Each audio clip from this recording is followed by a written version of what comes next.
Hey everyone, I'm Rick Beato. In today's episode, I sit down with the world's premier gypsy jazz guitarist, Germany's own Joscho Stephan.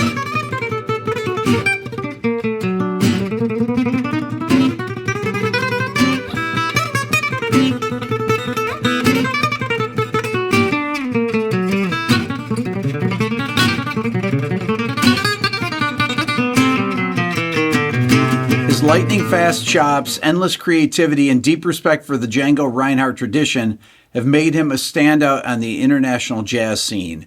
We'll discuss his unique perspective on music, improvisation, and what it takes to play guitar in his style. Here's my interview. Joscho, welcome.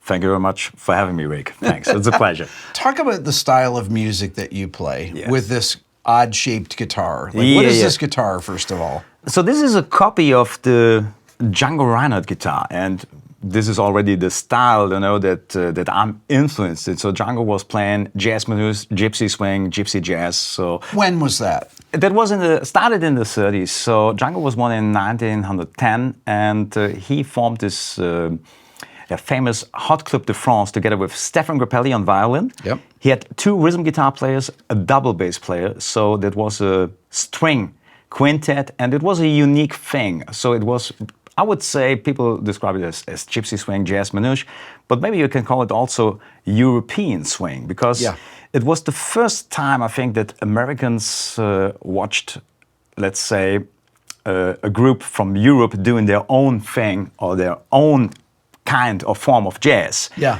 So, for example, Duke Ellington was a huge Django Reinhardt fan. He said, this is something special that this group is presenting. So I think if you listen to the recordings, I first heard Django when I was like maybe 12 or 13 years old. And I couldn't really tell you if there was a drummer or not, because this sound, this specific rhythm guitar sound. Yeah. I wasn't sure if somebody is playing brushes or not, but I found out, these are just rhythm guitars, and that sounded so great. So, there's a lot of accent and fire in the rhythm guitars. So this is, I think, something that was really unique back then. Django, great soloist, maybe one of the first soloists on a jazz guitar, acoustic jazz guitar. Grappelli was a little bit forced by Django to play more violin because he saw himself more as a piano player back then, and he was a great piano player. So, but Django loved the violin, and that was the idea of the quintet Hot Club de France. So they started in 1934, and this is the music that we call gypsy jazz. They played a lot of standards, inspired again by the music from the States. So they played Ellington stuff or jazz standard stuff that Louis Armstrong played. Django was a huge Louis Armstrong fan. And if we talk about the guitar, so there was... First of all, just talk about Django's hand. Yeah. So when he was 18 years old, he was living in a caravan and there was a fire. And I would say somebody who is familiar with the biography of Django knows that also his leg was heavily burned. Okay. So, but also his hand. And I think he was able, because, these two fingers, they were really like more melted together. Yes. So you see some pictures of Django, of course, with his hand, where you can see that the hand was burned. Yeah. And you see that the pinky and the third finger, they were really like together, like melted. But I think he was able to play stuff like this. So the typical chords that he played. When he played a bar on B and high E string, for example, he could use the fingers, but he couldn't really use them if he played solo. Soloing. So, for example, Django played like this.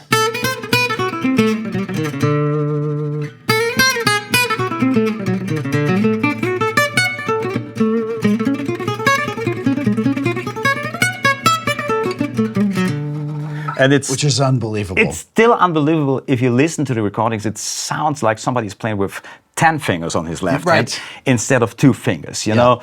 And I just found out that some stuff is, of course, inspired because he had this handicap, and he tried, of course, different things to make it work. And there is one lick that people always love when I do a workshop, stuff like this. You could play it like this. But I would say it's much harder to play with the pinky, the second and the first finger. Django, of course, played it with 2 fingers. I played with the 3rd finger and the 1st finger. Okay. So if you use the 1st finger as a bar on D and G string, and you just slide back and forward, and you play it like this.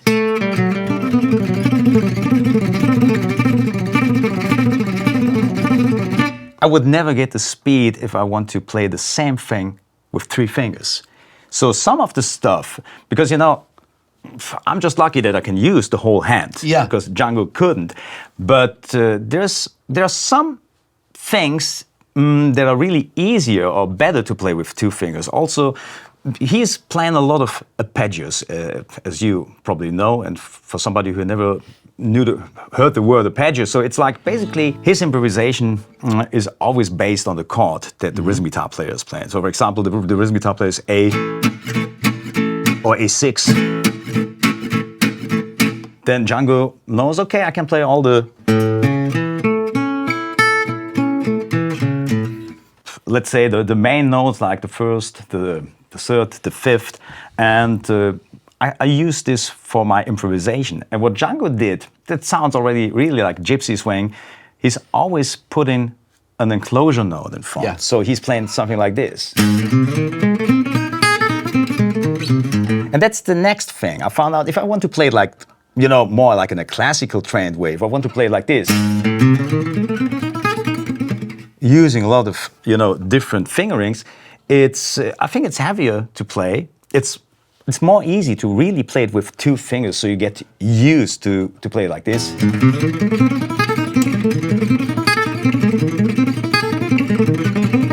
And you can gain more speed even just using 2 fingers. So because of his accident, I think he, of course, built that special technique. But I think that he heavily also concentrated on his right hand technique. I'd like to take a second to talk to you about this channel. Of the people that regularly watch my channel, 58% are actually not subscribed. So I encourage you to hit the subscribe button now. This will help me to get even more of my dream guests and continue to grow my channel. Thank you. Okay, so let's talk about the right hand.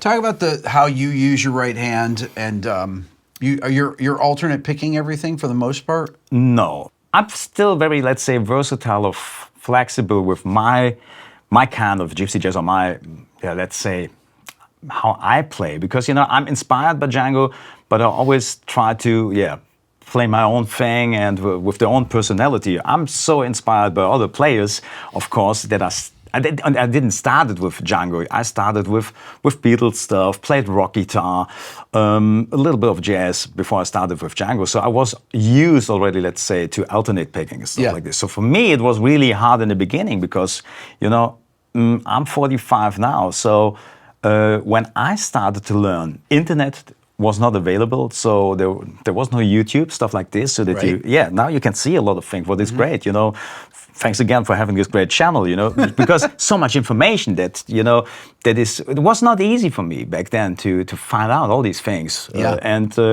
So I tried to play like Django, even if I heard some things like the downstroke is very important and you have to do a rest stroke and stuff like this. So first of all, I came, of course, from rock music, playing like. So that was my thing, but that, it was not really working on a. It sounds great, but it doesn't. It don't sound like gypsy swing at all. So I just, first of all, I tried to play just with downstrokes. Let's say stuff that is not too fast. If you play more melodic stuff, I just play with downs.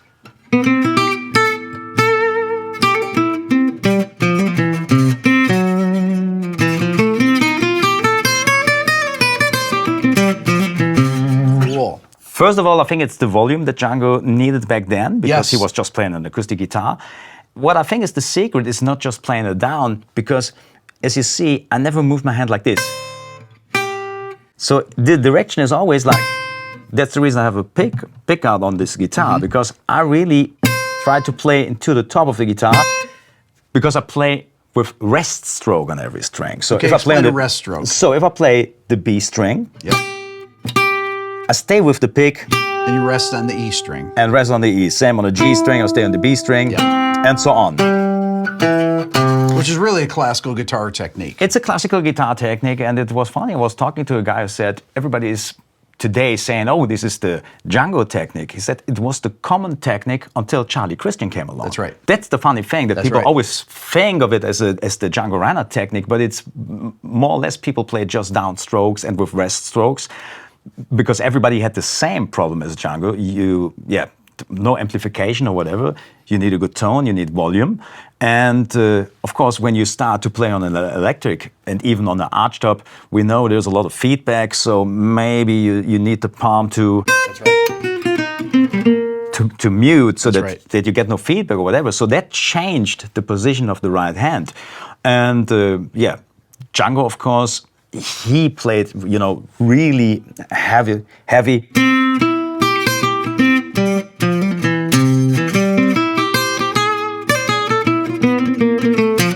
That's the first thing that I found out. And of course, he played some stuff maybe with alternate picking, but swing music, there's always this triplet feeling. Yes. And what I found out, this is, for example, the lick where you really can see how it works, something like this. And when I saw somebody playing that, it's so fast that you think, is it just downs? Yeah. But it's down, up, down. Yep. Then it's down, up, down. It's down, up, down, down. So you always think, if you have these triplets, you always think down, up, down, down, up, down, down, up, down, down, up, down, down, even if it's on one string. I would play it like this on one string. I wouldn't switch. Just so you get that really strong accent. I wouldn't switch to alternate because it's just on one string. It's always down, up, down, down, up, down, down. And this is the specific sound. This is really interesting. And, that's what I found out when I was young. Like, also these repeating patterns that he played already, before rock music. Now, are you resting is your hand touching the top of the guitar at all when you're doing that? Sometimes, Is it brushing up against it a little bit? Yeah, sometimes. And what I also often do is, like, my wrist is not always, let's say, free, or the right hand. Sometimes I just put my pinky or the third finger and the pinky on top of the guitar, or I just lay it down. Anchor it. Or anchor under the high E string with my pinky. If I play something like this, to have more control when I hit the last note. So it's not always just free. What gauge strings are you using on that? These are 10s, but they feel more or less on an instrument like this, like I would say, if you can compare it like 11s or 12s if you play on a Western guitar. Because why? Because I think that, the size is a bit different, just the way that the guitar is constructed. So I played 11s when I started, but now getting older, I feel better with the 10s. Okay, why is it these are white? Is that a different type of string?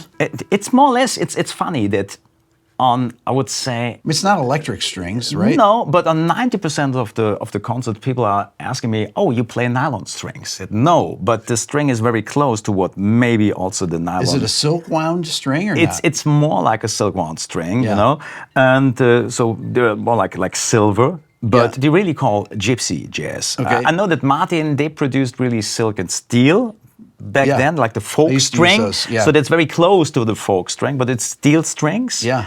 I think that's what these strings have in common also with the nylon strings.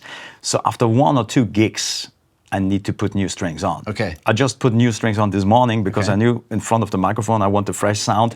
I played a gig yesterday and they were done after the gig. And especially also with the technique, you lose the intonation because I'm hitting the strings really hard.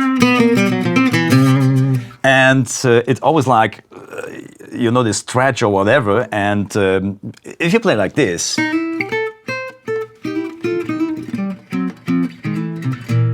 so the intonation stays fine, but with the power and the attack of the right hand, also the intonation is gone after like two shows. So it's a nightmare then to retune the guitar all the time, and also you lose this sound that is really like this silver sound.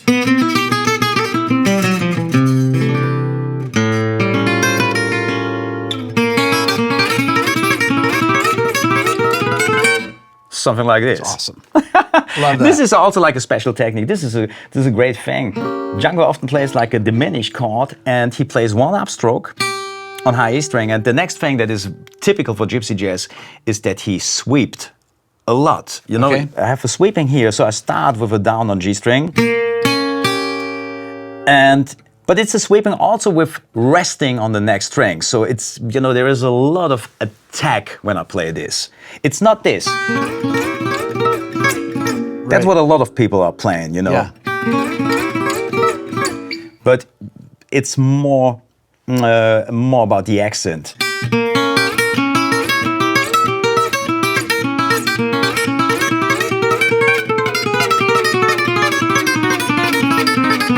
The rest stroke gives it a lot of separation. That's as it. well. It sounds more like you would play like this.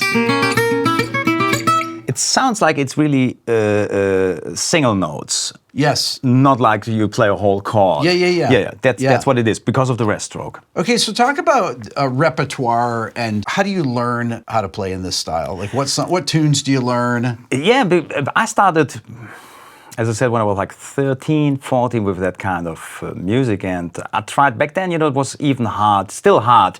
There is just one video in existence of Django Reinhardt. Yes. I think you saw it, Jat Andre, what is unbelievable to see him play. But I started and the video was not available then.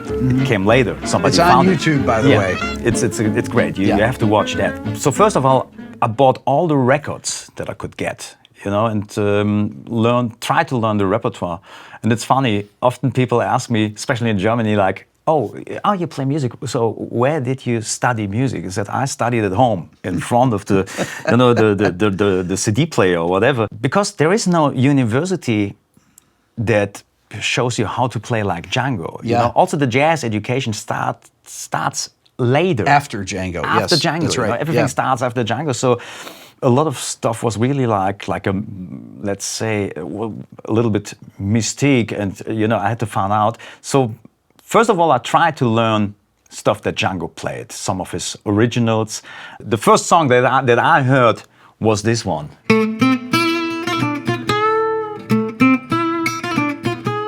So the famous minor swing. Yeah. And this is like a spectacular song because it's just this little intro, and then Django starts with an improvisation that is like a song in a song. It's his solos, they always sound so composed. Of course, I transcribed some of his solos and I learned, I would say, some of his songs. There is a similarity between, let's say, some swing standards that he played, stuff like All of Me, for example, what is like a big swing or jazz standard. But of course, he composed a lot, great songs that he wrote, minor swing, Nuage, Manoir de mes rêves, a lot of stuff that, you know, until today, every gypsy guitar player is still playing the repertoire of Django Reinhardt, so I learned that stuff. I tried to learn some of the traditional stuff. I See You in My Dreams, After You've Gone, Avalon, All of Me. So that was completely new to me. And the next thing that was important or interesting was the way how they played the chords. Because it was not just the soloing. Yeah, talk about that. You know, if you play, let's say, like this,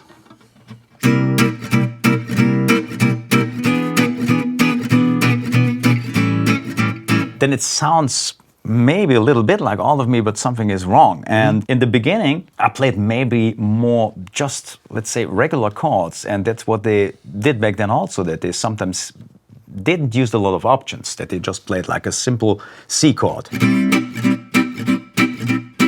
E7, regular A,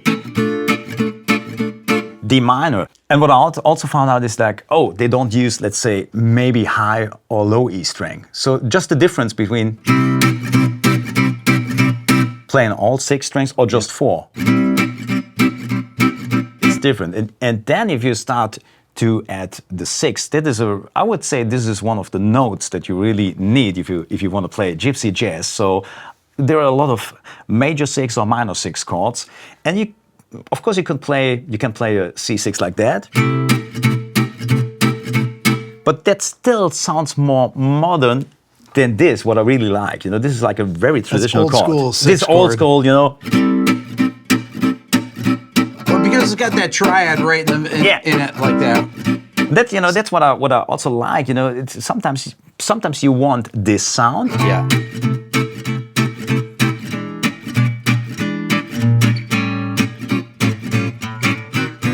Or sometimes it should sound even a bit more traditional.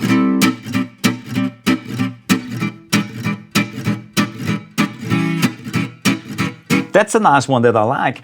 A A7 chord, and I don't play the main note. I start here with the fifth, with the pinky. And there is a song that I play. There's a very famous video when I play with Tommy, when we play Caravan.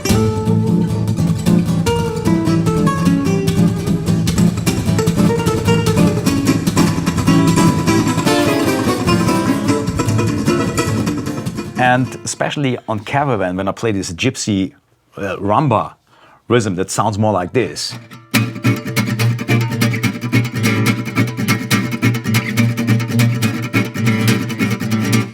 Then sometimes it sounds a bit woomy if I play maybe the low A string. So I like that chord a lot because it has more mid in there, without the root. It has more mid range. Yes. The frequencies. It sounds different to me. It sounds more, fluent if I play that like this. Especially when I play with a bass player. Do you think it's because you're muting the other string? It's a little bit more percussive by playing those. It's more percussive, and I think that this the low E is like, dominates the chord. It dominates the chord, and especially when I play with a bass player, I prefer that. Yes. Which is interesting because playing that drop voicing that you're playing, that regular A7 with a root in it, is a common chord that jazz players would play because it doesn't have the fifth in there. But then you're replacing it with the fifth as the lowest note of the chord. Yeah, and then it becomes a different sound. Yeah. That's what I'm still fascinated by, that we, compared to like a piano player who could get at least, let's say, can get a maximum of 10 different notes because he's using both hands. We know that the maximum is always like 6 notes, but most of the time we just play like 3 or 4. Yeah. If you play like gypsy jazz, you don't use the whole spectrum, and then you have to choose wisely what you need. Talk about like if you're playing a mid-tempo swing tune, about kind of the feel and how the right hand works. With that. Like even with the rhythm guitar, if you see, because somebody who never played that style would say, "Oh, every rhythm guitar player sounds the same if you play gypsy jazz," and I found out after all these years that even the rhythm guitar players have like just micro timing, differences or whatever, and sound different. I would say the most important thing is, once again, what I tell a lot of people, if they want to feel or see if it really swings, a lot of guitar players have the problem that they don't want to play a wrong note, especially when we talk about the right hand technique. So, for example, we talked about this.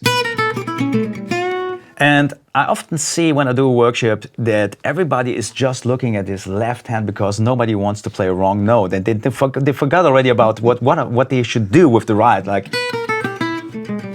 And then everything is wrong here, and so I just always. This is an advice if you want to practice. Try to practice without the left, like. Yeah. And it's even better if if you're at home, just say every direction, like down, up, down, down, up, down, down, up, down, down, so that the information goes directly into your brain, in your mind, because here you do the most mistakes if you don't really watch your right hand, and if you try to practice too fast and stuff like this, do it really slowly, like down, up, down, down, up, down. And it's the same for the rhythm guitar, because even this,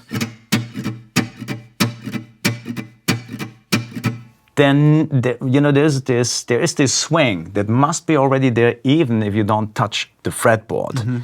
So if it sounds like this, this is a mistake that a lot of people do. That the upstroke is on the, let's say, on the just having it reversed there, kills it. So maybe the first thing to do is really just play like downs. If you have 1, 2, 3, 4, 1, 2, 3, 4. Even here you can hear the difference between the 1 and the 2 and the 3 and the 4. Because if I would play the same length always, then it would sound like that. But it sounds like this. So you can hear that there is a difference. So, and with the chord, it would sound like this.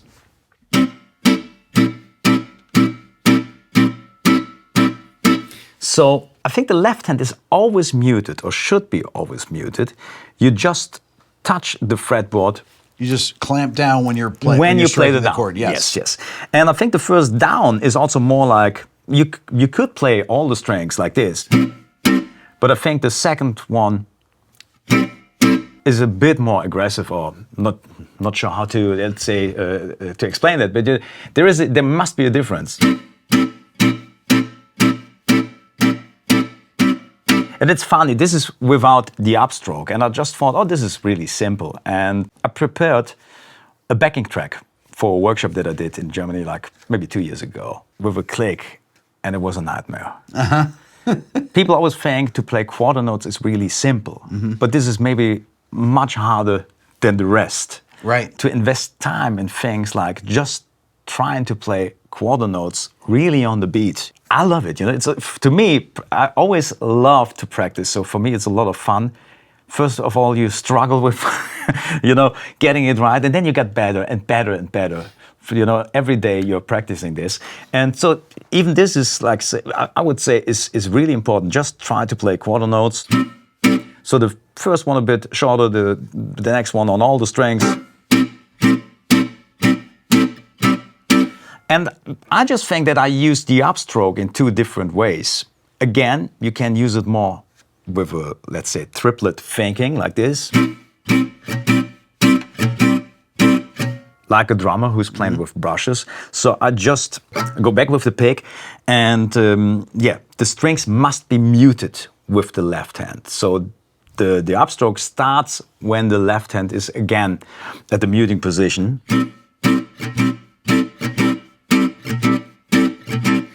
And somebody asked me how to count, and this is always hard. And I had a very good student, he said he's always thinking like triplets, and it's 1, 2, 3, 2, 2, 3. So there is the upstroke. 1 down, 1, 2, 3, next down, 2, 2, 3. This is the upstroke. 1, 2, 3, 2, 2, 3. Because some people try to play with feel, some people try to play with a, let's say, recording, but others want to count. And I think this is the easiest way to count it. If you think in triplets, 1, 2, 3, 2, 2, 3, 1, 2, 3, 2. This is really easy.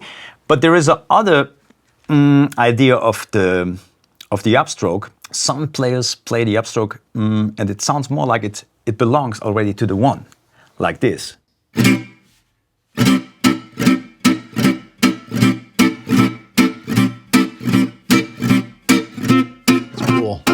More like a traditional way. Yeah. If you listen to the old Django recordings, there are some intros, they sound like this.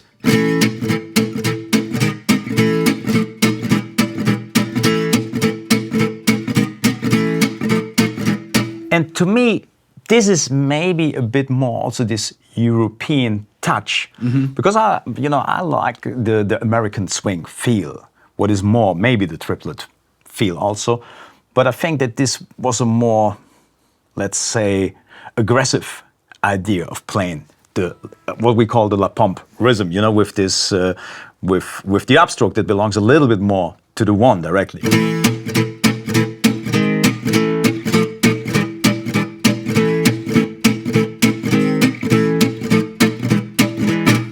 That smells really like 1935, right. You know what I mean? It's a different sound. Talk about the chromatic approach chords and things like that. Yeah, what I just did, I always see it just like an enclosure. I really think, I play Explain A what flat. An enclosure for people, because jazz players know what enclosures are, but for a novice, what does that mean, enclosure? To me, it's really just like, especially if I do it as a soloist, I think the most important thing is always, let's say, even if we talk about chromatic things, for example, if I play a lick like, going back to the arpeggio, you have this. And I always tell people you're able to use chromatic passing notes like this.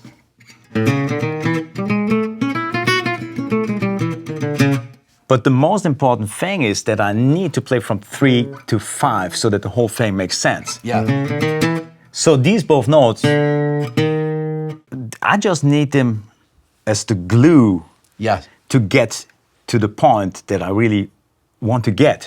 So, and you're accenting those chord tones.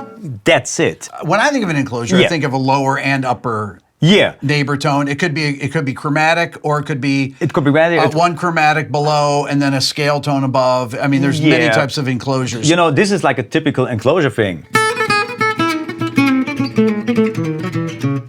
If we talk about the enclosure thing, Django is always doing, like, again, just right on the major triad like that. The major triad. So, and he's always, if he's playing the higher note here, it's a whole step. Yeah. And this is a half step. Same thing on B string. Yeah. On G string, he's using like 2 half steps. Yes. Then again, same thing.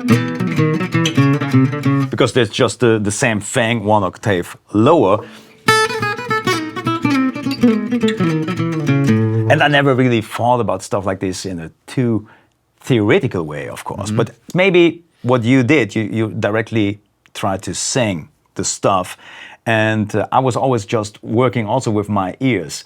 To me, this sounds like minor, and this sounds like major. That's right. That's, you know, I just pick maybe the enclosures by my ears. So I know this is what I see as an enclosure, that I use the half step below or the whole step above the note.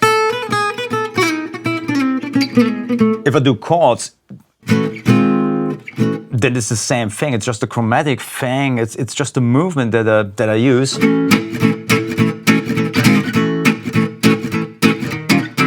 Here I do the same thing, but starting with the higher enclosure. Yeah. Going from an E flat to a D. But once again, I just use these half-step things just for the, let's say, regular chord or the chord that I really want to play. If it's just the blues like this.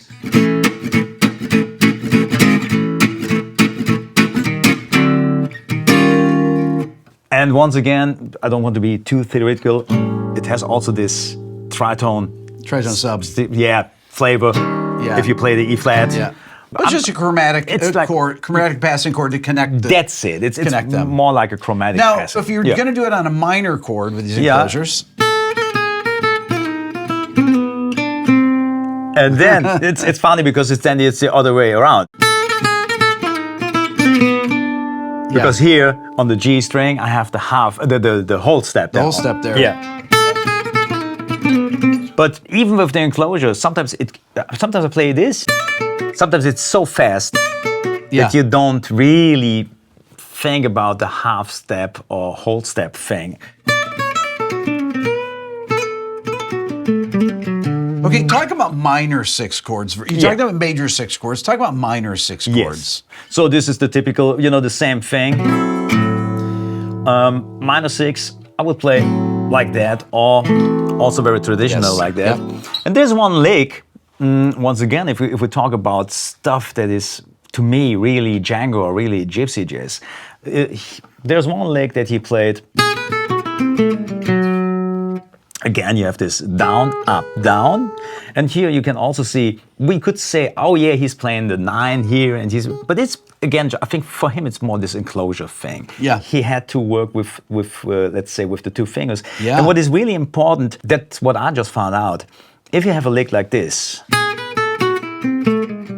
and I was classical trained when I was like 6 years old or 7 years old. Like classical guitar. Yeah. So my father went with me to the local music school so that I learned some stuff.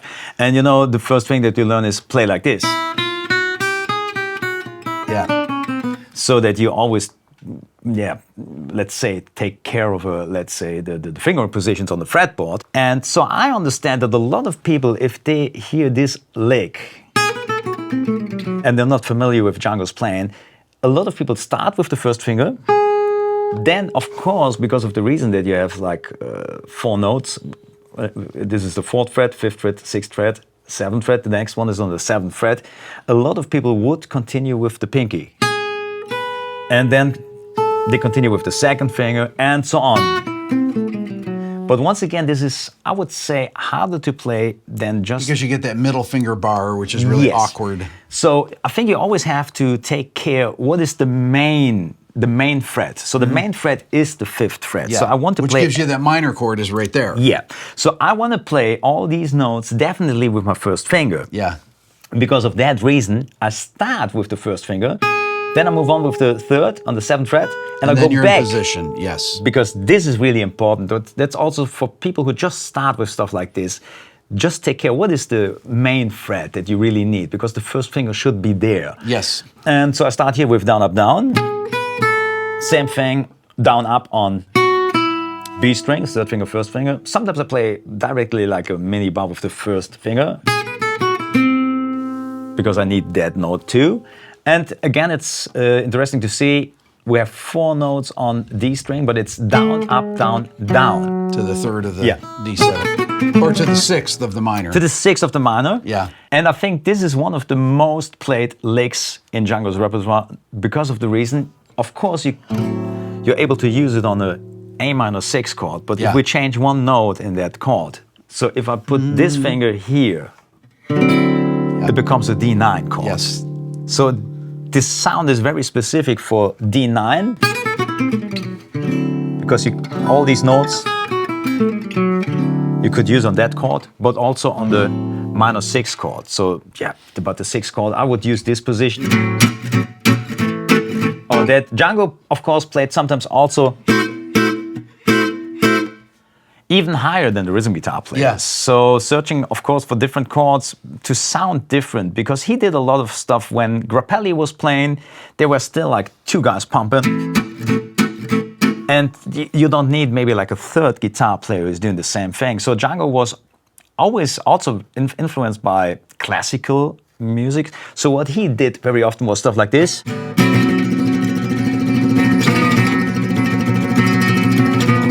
What is more like an imitation, I think, of a string ensemble, like a string orchestra, you know, strings. That's what he's thinking. With this tremolo, where also a lot of people ask me how to do the tremolo. As you see, my wrist here is like really the angle of the wrist. This is the difference. If I play it from the arm, it sounds like this. You know, I always tell people it even hurts me if I just see somebody doing that. You know, my arm is hurting if I see somebody playing it like this, because it's so much easier if you use it with that position, using the wrist. So Django did stuff like this. Or he was imitating also big bands with stuff like that, you know, like a horn section.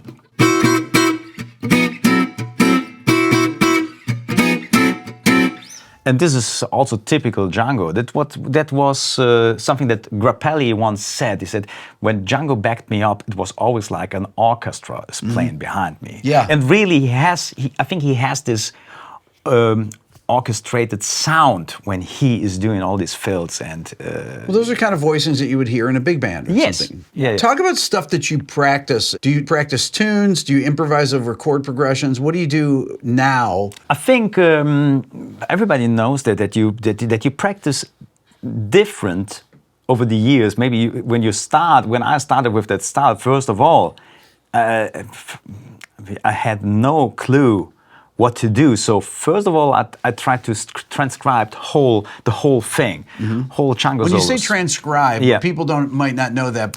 So I just listened to the song and tried to learn it, and learn it note by note. And I was not somebody, you know, I'm not really good at reading music. As I said, I never studied, so all the stuff that I know about theory and stuff like that. It's stuff that I learned by myself, that I learned, you know, doing workshops, and I had a lot of great students in front of me. They told me a lot of stuff like, hey, you're playing a triton substitution there. I said, wow, that sounds cool. Just tell me what it is, you know. Of course, I played all that stuff. Like the most players, when you talk with a lot of people who are playing swing music or jazz or whatever, then they're able to play a lot of things and they can't really name it, or they don't know in a theoretical way what they just did. I was talking with Tommy Emmanuel a few weeks ago when he was playing in the Netherlands, and he showed me some chords, I think arrangement of Georgia that Jerry Reed once played, and with all this stuff. And I asked Tommy, do you really think, oh, now I play the sus chord and I play this, and he said the same thing. Of course, if he is really thinking what kind of chord this is, he can tell you, oh, this is like a 6/9 chord, but you don't think usually like that. You just play stuff. But in the beginning, first of all, I tried to, and that was really hard back then. Today, the recording sounds even better because, with all the digital possibilities, they cleaned up a lot of stuff. So the Django recordings nowadays sound much better than when I started. You still had like this. They were from this old 78s, often just copied. There were a lot of noises, a lot of cracks that people put them on cassette or whatever. Yeah. And it was always hard to listen to the chords. So first of all, I tried to find out what is the rhythm guitar player playing. Is it this? Or is it this? What is the next chord? So first of all, I just try to, let's say, take care. And I think that's the most important thing. To first of all, learn the rhythm guitar. Then I just learned the Django solo note by note, just because of the reason, because it's learning, it's like learning a language. The vocabulary, because I had no clue all the stuff that I was able to play, pentatonic scales and stuff that I knew from rock music or whatever. It seems like it didn't fit that well. It was like, okay, maybe the notes are not wrong, but still something is missing. It sounds stylistically correct. Yeah, that's it. So I just wanted to understand what the style is all about.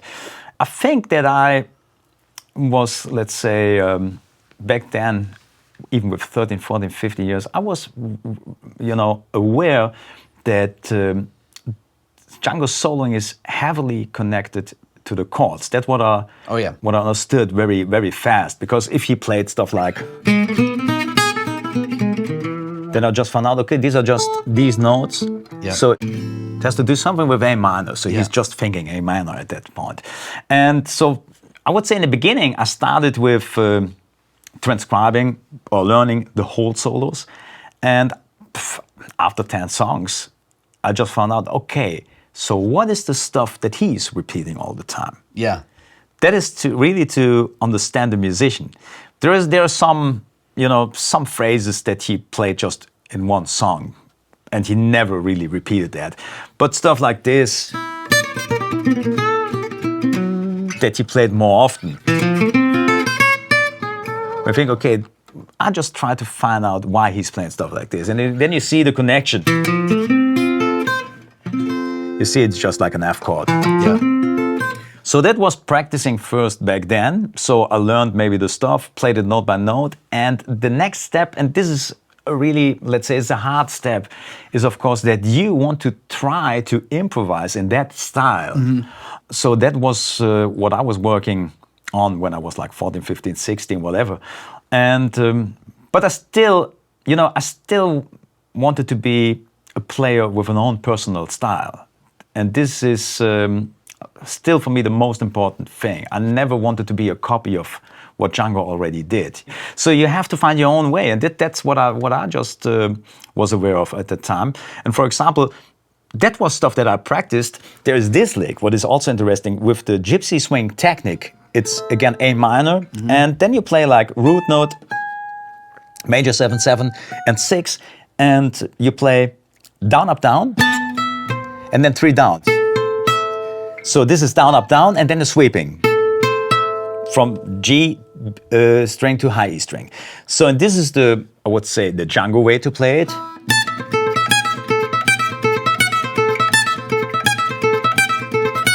But I found out, okay, there is a limit of speed. Yes. And what could I do if I want to play it faster? And I went back to a more, let's say, heavy rock guitar idea, starting with an upstroke. Yeah. Playing a pull off, and an up on the B string, and then the sweeping.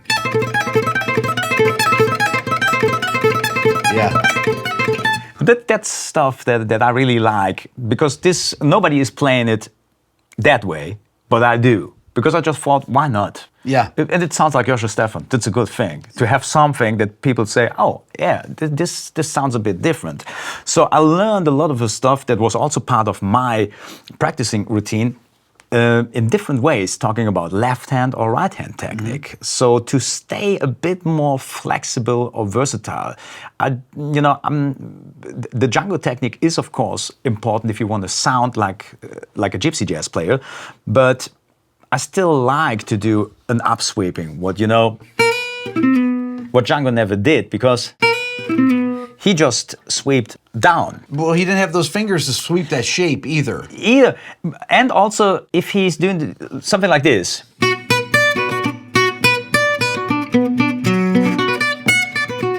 So this is a Django thing. So he, instead of just playing downs, he could have played it like this. But I think he don't want to change the position of his hand. Yeah. First of all. Yeah. And, but probably didn't sound right to him either. Yeah, that's it. Really... But I, as a player of a different generation who listen to a lot of stuff, I like to play a more jazzy inspired sweeping and stuff like this. So I'm still trying to play stuff that is not everybody's playing. And I played with so many great players, not just gypsy players. Like I played with Stoffel, Rosenberg, Birelli, Legrand, of course my friend Tommy Emmanuel, the transatlantic trio, as we talked about, Richard Smith, Robbie Hoffman, these guys. So I was just touring the States, and I played with Frank Vignola and John Jorgensen, and John was doing this. I never saw somebody playing the harmonic. And using the power of the harmonic to slide into another note. And I'm still the little kid when I see stuff like this. I think, oh, I will do this later I'll take that, backstage if nobody is listening to me. And this is what I do these days. If I learn new stuff, it's just like little fragments, I don't learn like a new song. There's a great guitar player, Luis Salinas. Not sure if you're familiar with that guy from Argentina. And everybody's playing this. This is typical Django, or people play this. But he came up with an idea, talking about enclosures again, and I thought, wow, this sounds cool. He's playing an enclosure, a half step to the main note, to the G, and then back from the G to the F sharp, but then from the F again to the F sharp.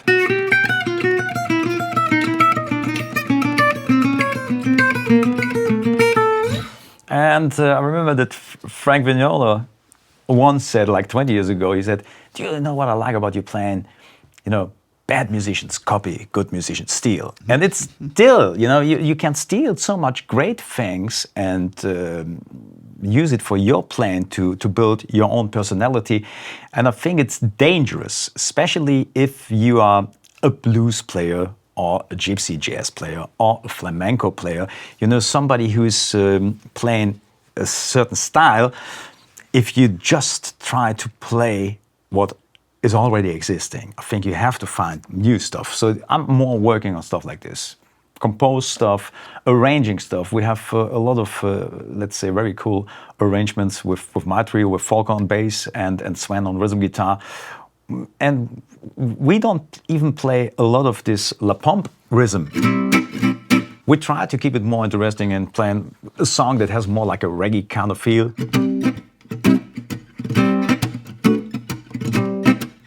Because none of the other gypsy swing bands are doing stuff like this.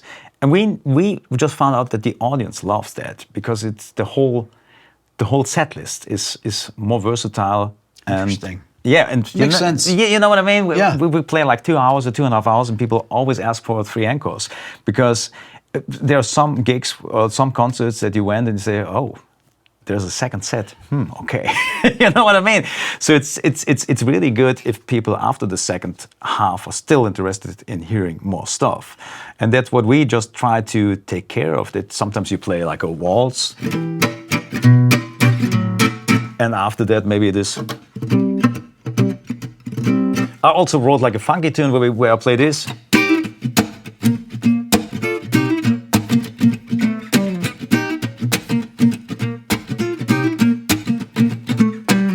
And this is, you know, because I'm still listening to a lot of different music, and I'm still interested in learning new stuff. And I think that's really important, especially, you know, I'm 45, but I started with my first trio when I was 16. So I play almost 30 years. I'm almost 30 years on the road, and I hope that I will be at least another 30 years on the road. And if you hope for that, that's a good sign, you know, that the fire is still burning. And you need to come up with a new lick every now and then to surprise yourself. Mm-hmm. You know what I mean? If you just play over and over the same stuff, then it becomes boring for you. And I think when that starts, that it's just routine and you just play the same stuff, I think then also the audience will notice, like, okay, he played very good back then. You know what I mean? So, and it's not just about playing fast stuff or whatever, you know. This is a thing, of course, if you're really young, this is a thing of youth. I was playing maybe much faster when I was like 18 than I play now. Mm-hmm. I still play fast, and I love to play fast. I'm also a virtuoso, but I love also to play.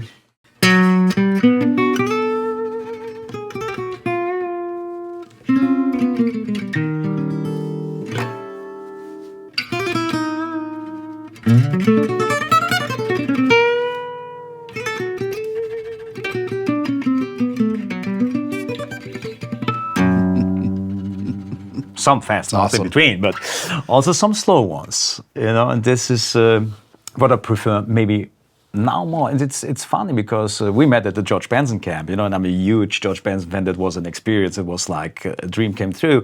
And he said once that if he listens to his old recordings, I think his whole style changed. And somebody asked him how he feels if you listen to that old stuff. He said, I remember that I was the person who played it, but now I play different.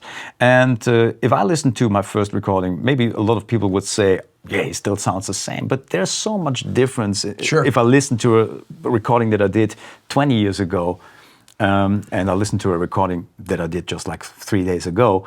And but I still also like the Joscho Stephan that played 20 years ago. I think this is the most important part. You have to be a person who is always a critic, let's say, by yourself on your own playing. You don't need other people to criticize you. You should do that by yourself to get better all the time. That to be true. You know, I agree. You know what I mean? I never really listened to somebody who was telling you. And you know, the funny thing is, you always have people like commenting something maybe on YouTube. You see it on your channel, so, and it's funny. That's, you know, some people say, I don't like that or like this, and that's fine, you know, because you can't be somebody who's just teasing everybody. Some people don't. Yeah, I never had a problem with that. I never have a problem with a bad comment. But it's funny when I played with world-class musicians like Birelli or like Tommy or these guys. They never gave me an advice. You know, and they said, "Hey, great playing." Right. That's what I like about these cats, you know. And I learned so much, of course, from them.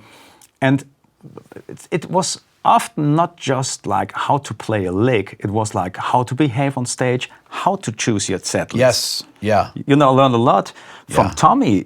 Tommy's a master at that. Yeah, because he's master showman. He's a master showman, and but it's entertainment in the best way, because there's always, you know, because even some people think like the word entertaining or entertainer, like it's something bad. If you see a show of Tommy, it's really it's entertainer as old school entertainer. That's something that really doesn't exist anymore. Yes, on the highest quality level. That's right. On every song that he's playing. Yes. And he's one of the few solo guitar players where you sit and you watch him for 2 or 3 hours playing, and it's still like you want more.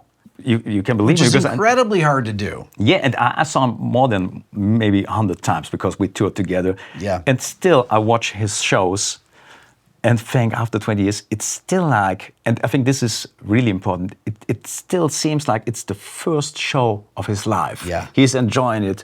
You just said that energy about him. Even though he's, I think Tommy's 70 now, or going to be 70 this year, and he is so, I don't know anyone with energy like that. And that inspired me so much when I met him. And I'm also a very energetic player and somebody who's smiling a lot on stage, because I just think, wow, that's the best job in the world, even with all this. We just talked about it. Then you have a flight, and it's like 2 hours delayed. Then my guitar has a crack here now. Stuff like this is always happening while you're touring. But as soon as you're on stage and you play the first song, you think, "Wow, what a great job!" Can I get you guys to play a few songs now? Yeah, let's do that. Let's do it. So my guest is the great Sven Ljungberg, and he's a great guitar player, a great soloist as well, and he plays rhythm guitar since 2017 with me. My father was playing until that time, but he's retired now. Okay. And we're touring a lot and often together in the States, so we have a little tour in the States, and we're really glad to be here at your studio, and we play something for you if you want. Yes, what are you going to play? We play a song by the great Django Reinhardt. It's called Django's Tiger. 1, 2, 3, 4.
Amazing.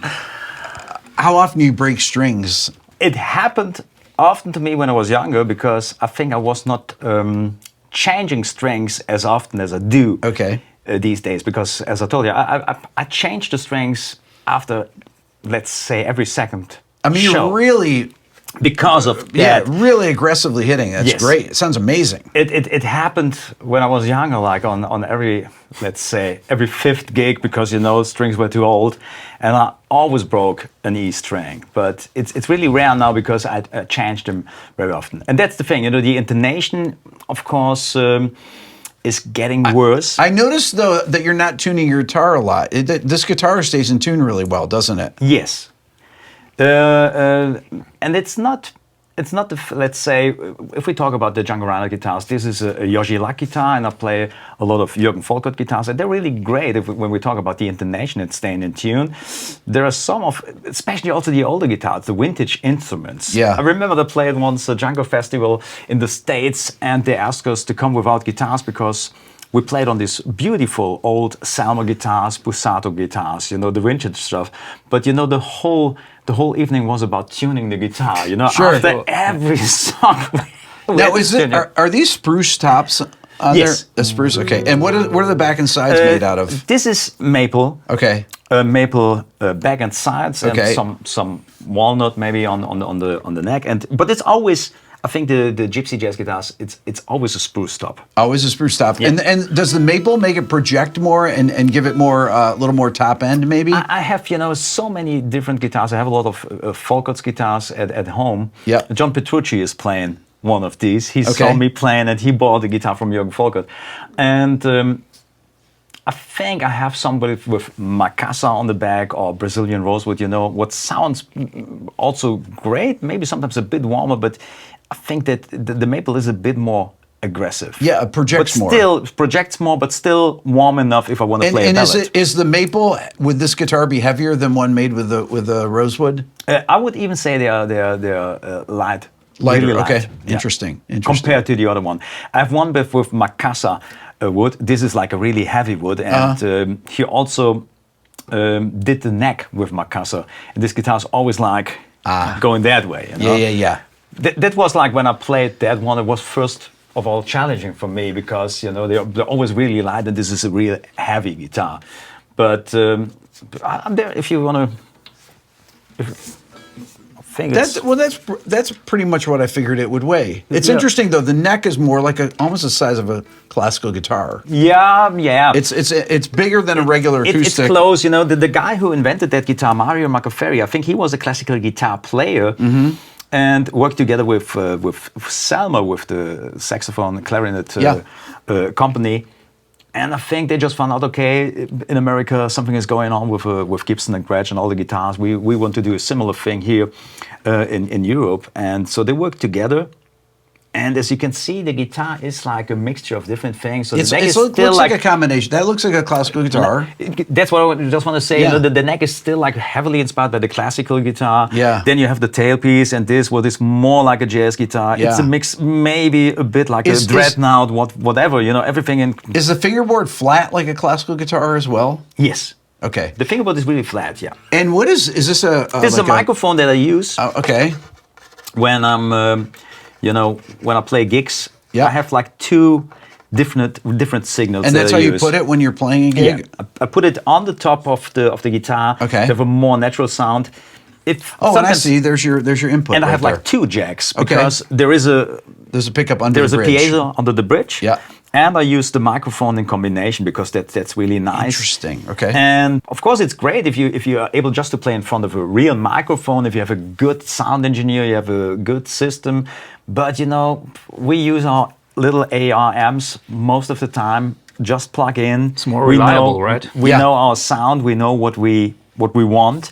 It takes us like 10 minutes and everything. Exactly. Everybody loves us, not because of the playing, because we're really quick with the sound check. Okay, are you with your amps? Yeah. But you're still taking a direct signal, using a DI for the front of house? They just, they could use my amp that has a DI out. Okay. That's what they mostly do. Okay. I also have, I'm not sure if you're familiar with the tone dexter. That's what I use. Yeah. Or they take directly the signal of the tone dexter. And the new one, the tone dexter 2, that's really good because I don't need the second channel now from the amp. I can mix both signals directly at the tone If you're recording in a studio, though, you use a microphone. Okay. I don't use that microphone, or I don't use the pickup. I just use also like a Neumann or whatever. Great. All right, why don't you guys play another song? Yeah. What's Maybe this? we do one that I wrote as a homage to the great Django Reinhardt. So to play some nice notes, hopefully on the next one, called Ballade pour Django.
Beautiful. Wow. Thank you very much. Amazing. Thanks. Amazing.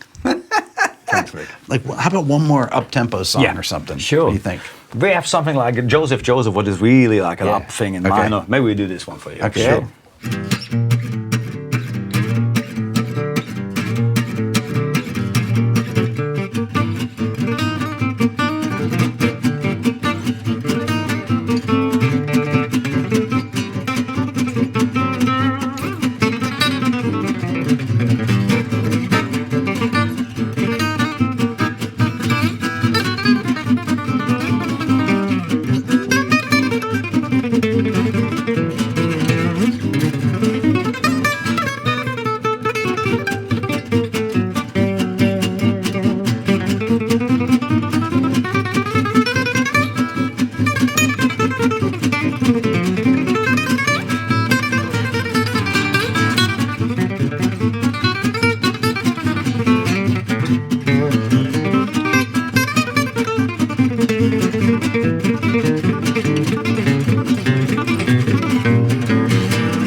Amazing. That was a fast one.